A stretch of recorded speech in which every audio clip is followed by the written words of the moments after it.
spesifik, ini ada fisik, humoral, seluler. Jadi humoral itu ada biokimia, ya. Biokimia itu bisa dari keringat, itu juga merupakan pertahanan tubuh, ya. Ada enzim lisosim di situ, kemudian air mata, kita keluar air mata, ya. Jadi itu mengandung enzim lisosim yang bisa sebagai pertahanan tubuh awal, ya, sehingga bakteri tidak bisa masuk lagi ke dalam, seperti itu. Kemudian asam lambung, ya, itu bisa dibunuh oleh asam lambung, tapi ada juga yang tidak, ya. Kemudian humoral ada komplement, interferon, TNF. Jadi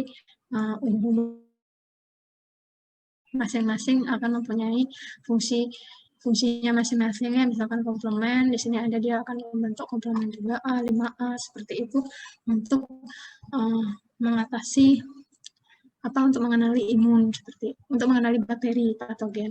Interferon misalkan ini lebih banyak ke respon dia virus. Kemudian TNF ini nanti akibat dari respon patogen yang masuk sehingga menimbulkan demam, seperti itu. Kemudian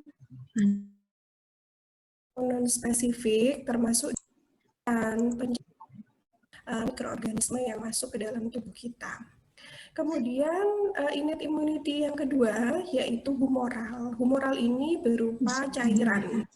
Saya agak percepat karena waktunya juga terbatas, natural killer cell, limfosit B yang nantinya akan dinetralkan oleh antibodi, di mana limfosit B ini penghasil antibodi. Kemudian ada juga yang mengantarkannya kepada CTL. Nanti untuk seluler ini nanti ada fagosit, kan sudah mengetahui sistem fagositosis, ya. Jadi patogen yang masuk itu nanti akan dikenali oleh antigen, baru apakah dia dikenali oleh makrofag sebagai fagosit, ya.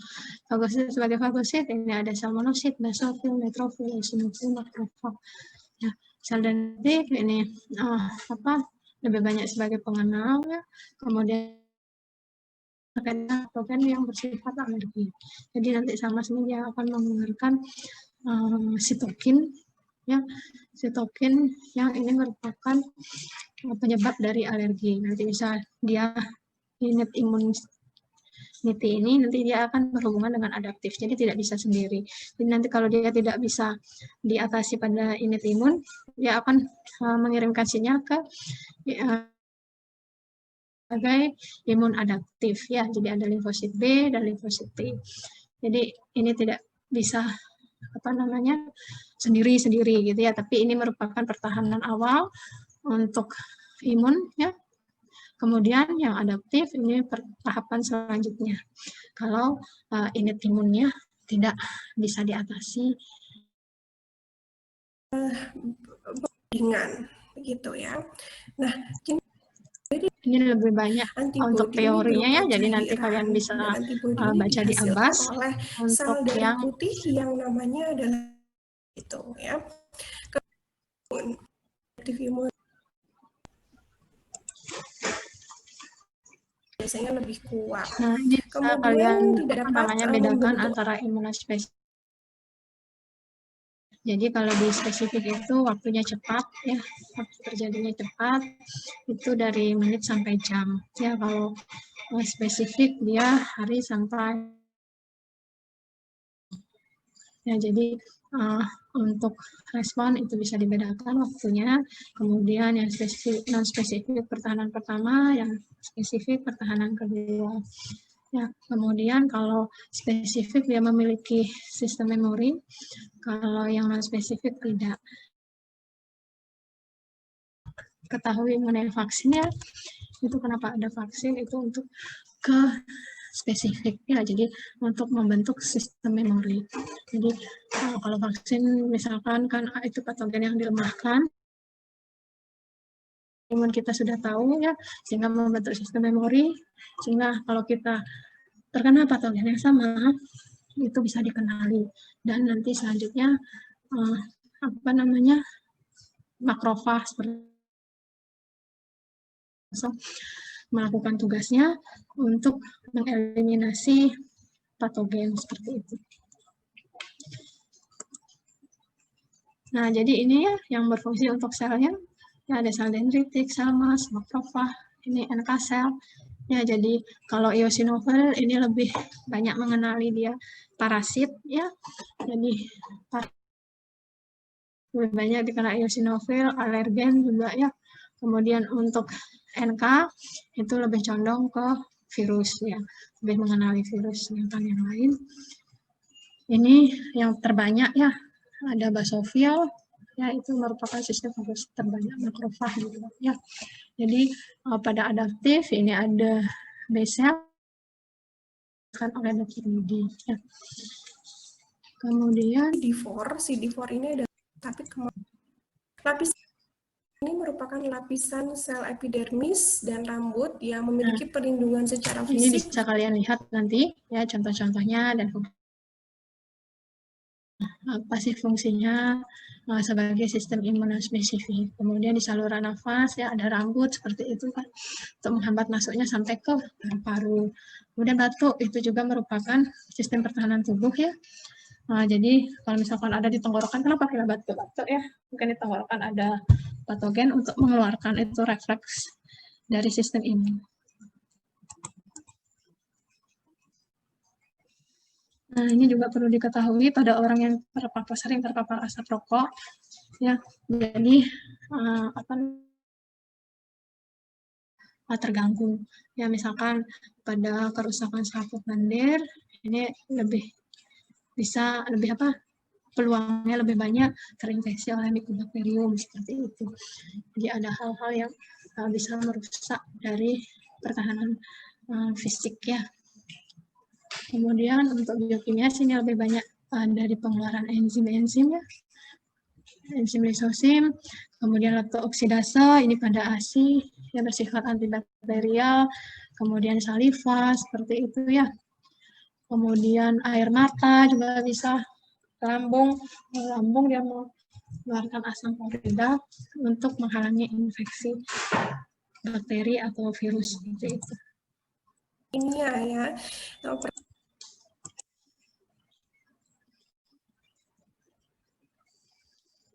Ini juga bisa kalian baca ya. Jenis gram positif ya. Nah, di usus besar satu nukleus di dalamnya, yaitu monosit ya. Monosit ini ada satu. Ya, bisa kalian baca ya. Karena ini juga terbatas ya. Kemudian dibawa jadi ke hanya bisa membran dari sel yang 45 menit. Selanjutnya adalah grand enzim. Nanti kalian kita lebih banyak diskusi saja. Sekarang lanjut ke yang kedua.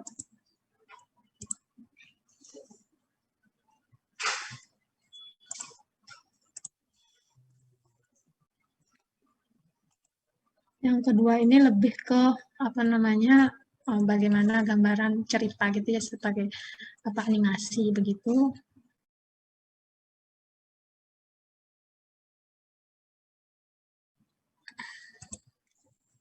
Sudah terlihat deh. Immune system called T cells, lymph nodes, and are on constant alert for any sign that the body is under attack. Within called regulatory T cells control how the immune system will react to intruders. Dendritic cells, which are coming from the transplanted kidney, enter the lymph node and begin to mix with the T cells. And as they come in, cells become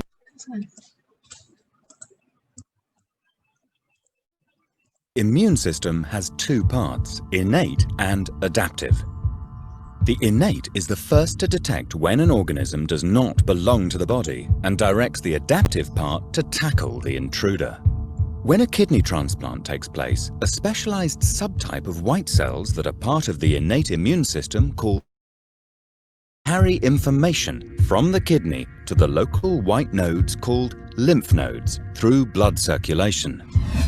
Here in the lymph node, cells of the adaptive immune system called T cells continually circulate between the blood and lymph node. Lebih banyak ke ini.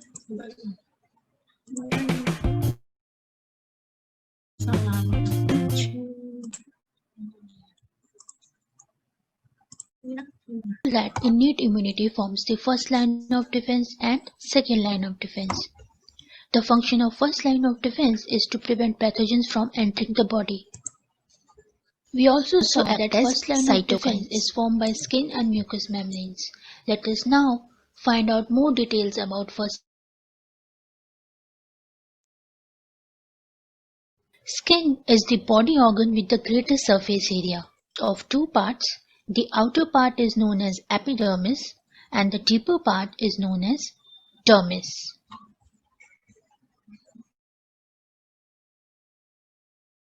The skin. Thus, it is in direct contact with the external environment. Epidermis consists of closely packed cells, which are known as keratinocytes. Keratinocytes produce keratins, which are insoluble proteins and resistance. Thus, they provide defense So we are going to go ahead and continue bacteria. our discussion of the immune system. Other than that, outer skin cells shed continuously. And this shedding removes microorganisms that adhere to the surface of the skin. Skin has low pH, which discourages growth of many microbes. Dermis. Dermis is the inner thicker portion of the skin which is composed of connective tissue. Dermis contain sebaceous or oil glands which produce oily substance known as sebum. This sebum contains unsaturated fatty acids, growth of certain bacteria and fungi. Dermis also contains sweat glands which produce perspiration. Perspiration flushes microbes from the surface of the skin. Perspiration also contains salt, antimicrobial peptides and antimicrobial in action. For example, salt by its osmotic action withdraws water from the bacteria or microbe, and this inhibits their growth and kills them. And by attacking the peptidoglycan. So we saw that skin is a major barrier to pathogens. The contributing features are continuous shedding of the skin, its low pH, sebaceous glands which produce sebum, sweat glands which all these features make skin a major barrier against pathogens. Now let us see how mucous membranes contribute to first line of defense. Mucous membrane or mucosa is a membrane that lines various cavities in the body and surrounds internal organs. That means it lines the respiratory, urinary, digestive and reproductive. One important feature of mucous membranes is that the surface cells of mucous membranes are continuously shed and replaced by stem cells. This shedding process removes the attached microbes. Mucous membranes are moist. This is because they secrete a thick fluid known as mucus. The function of mucus is cavity surface. Besides that, this mucus also traps the pathogens and dirt which is expelled or eliminated by the body. Now, if we look at the upper respiratory tract of human body, nose contains mucus-coated hairs. These mucus-coated hairs trap and filter microbes from the mucus of the nose also contains lysozyme, which is bactericidal in action. Other than that, mucous membrane of the upper respiratory tract contains cilia, which are microscopic hair-like projections. These help to propel inhaled and trapped dust and microbes towards the throat. Axis, which clear our respiratory system.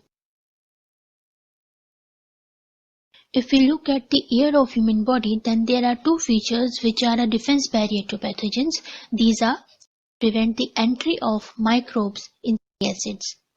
Thus, they are responsible for the low pH of the air, and this low pH of the human eye secrete tear contains lysozyme. Besides that, flow and washing action of saliva helps in checking the microbial colonization in the mouth. pH of saliva to 6.85, which is also inhibitory to microbial growth. Epiglottis. We all know epiglottis is a small lid of cartilage which covers larynx during.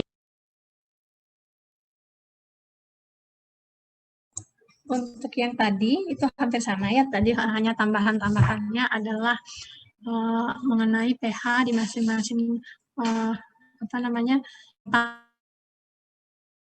kemudian di saluran pernapasan hidung, kemudian ada di telinga, itu pH-nya. Ya, untuk kenapa dia bisa sebagai sistem imun pertahanan di awal ya. Kemudian saya share lagi untuk yang human, supaya kita bisa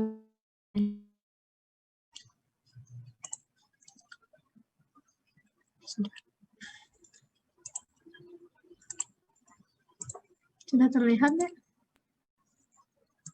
System, and we'll be discussing innate immunity.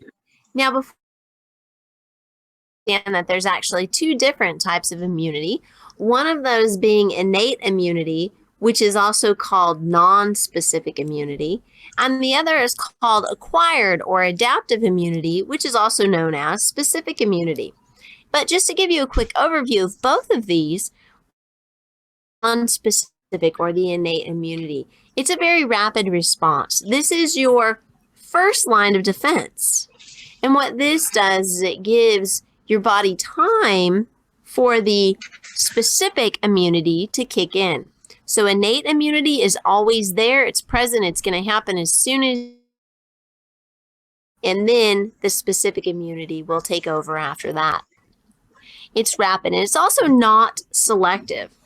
So it's not targeting specific species of invaders, for example. It's not specific. It just wants to kill foreign invaders, and that's the end of it. The innate immunity involves physical and chemical barriers, cellular defenses. Now, once the innate immunity has occurred, then the next type of immunity that will occur or kick in is the acquired immunity. It's a slow response. And so, because it's a slow response, it's very selective in what it's killing. It may kill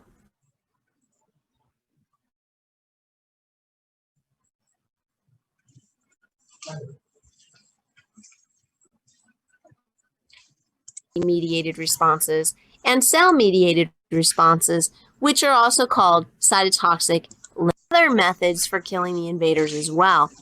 These things are all taking place as the acquired response is just getting started, but remember the acquired response going. So neutrophils, eosinophils, basophils, and monocytes are all cells that are important in an innate response. The lymphocytes, on the other hand, are the type of white blood cell that are important in the acquired response. You don't have to memorize the amount of each of these diameters or any of that. You need to understand their anatomical features and their functions.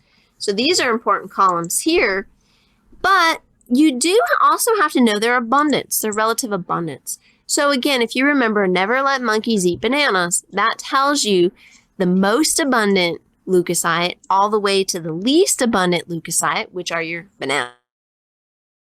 So that way you don't have to memorize the amount per microliter. The reason this is important is because if you're looking at a slide, let's say you take a blood smear on a microscope slide, and this is a healthy person, and you're going through and you're identifying all the various white blood cells. Well, the first thing I'd like to discuss are the lysozymes. So you have tears and other secretions.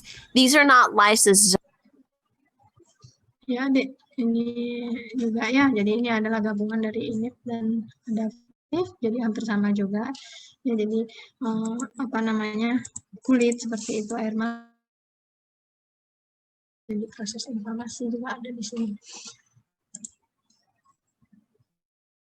Kan sebelum saya lagi The immune menayangkan system's video first selanjutnya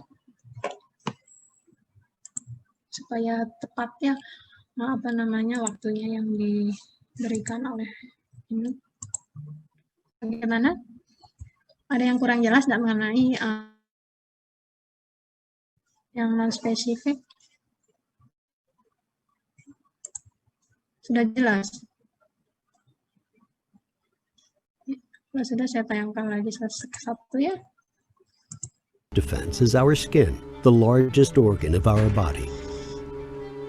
The skin covers a total area of about 2 square meters, the size of a typical basketball backboard. Microbes attack. They're routinely deflected by the skin.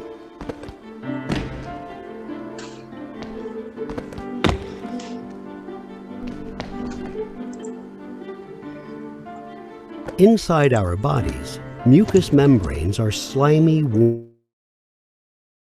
400 square meters, roughly the size of an entire basketball court. They're under constant attack from microbes in the air we breathe and the food we eat. They line our nose, throat, intestines, and reproductive tracts. That's a large area to defend. Need help.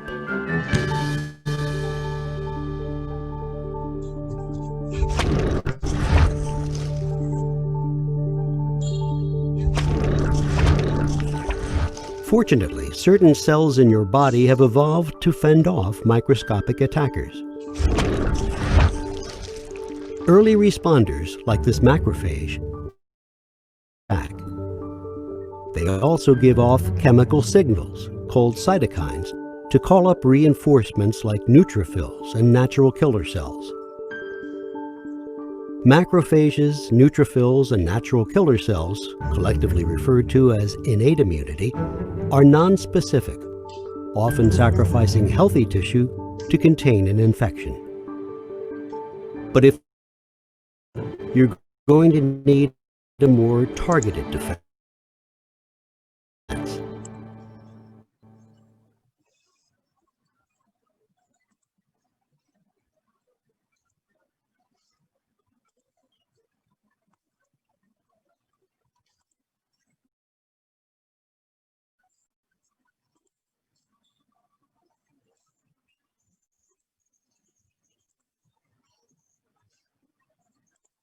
Ya, Dek. Bagaimana, Dek, mengenai sistem imun non spesifik? Yang belum jelas. Jadi, halo? Bagaimana mengenai sistem imun non spesifik?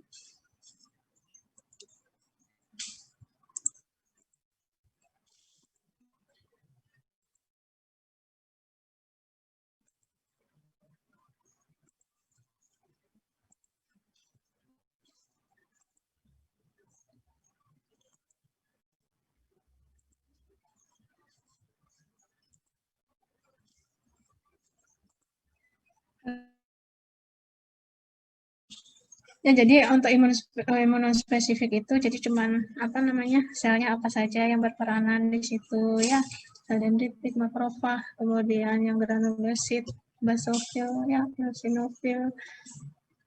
Ya, jadi hanya itu kalau sudah apa namanya tidak bisa diatasi ya udah langsung ke yang spesifik gitu ya. Jadi sel-sel yang di luar itu yang memiliki fungsi sebagai sistem imun spesifik ya, yang kayak fisik, kemudian humoral dan seluler, seperti yang tadi. Misalkan ada pasien, kenapa sih pasiennya ngeluarin air mata gitu kan? Apa debunya itu keluar air mata itu sebagai respon fisik yang mana? Coba saya tanya kalau tidak ada pertanyaan. Kalau air mata